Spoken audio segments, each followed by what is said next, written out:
Hello guys, so आइपुग्यो फेरि छुट्टीमा हाम्रो नानीहरूलाई खाना दिनु हो। सो यो सकेर चाहिँ त्यो मान्छे होला अलिकति अनि आज आइदिन्छ भन्छ, म त्यो मान्छेको भन्नु छ जसले अब मलाई आज लिएर जाँदैछ माथि हस्पिटल भात्य दिनेहरूलाई। त्यो कुकुरको चाहिँ सल्लाह जसले त्यो पैसा दिन्छु भने, जसले हिकाउँछु भने छैन, फोन पनि नम्बर मलाई गलत दिएको रहेछ।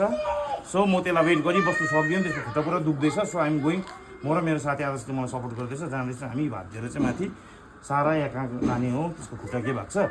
तर त्यो मान्छेलाई चाहिँ म जानेको छु। त्यो मान्छेले चाहिँ कस्तो तपाईँले चाहिँ रङ नम्बरहरू दिएको मलाई हिजो चाहिँ फेरि भन न मामा उयो लाग्दै थियो होइन, अनि माथि कति खर्च हुन्छ मैले गरिदिन्छु अरे। अघि गरेँ कि मैले फोन स्विच अफ गरेँ होइन, फेरि गरेँ कि एकछिन फेरि आउँछ नि कि एक्टिभ भयो भनेर, त्यहाँदेखि त ब्लक पो गरेछ मलाई। चाहिँदैन त्यसलाई पैसाहरू सल्लाह, तल राम्रो पनि हुँदैन, नभएन नराम्रो बोलेको होइन कि, त्यस्तै हो। कस्तो हो यता यता यता यता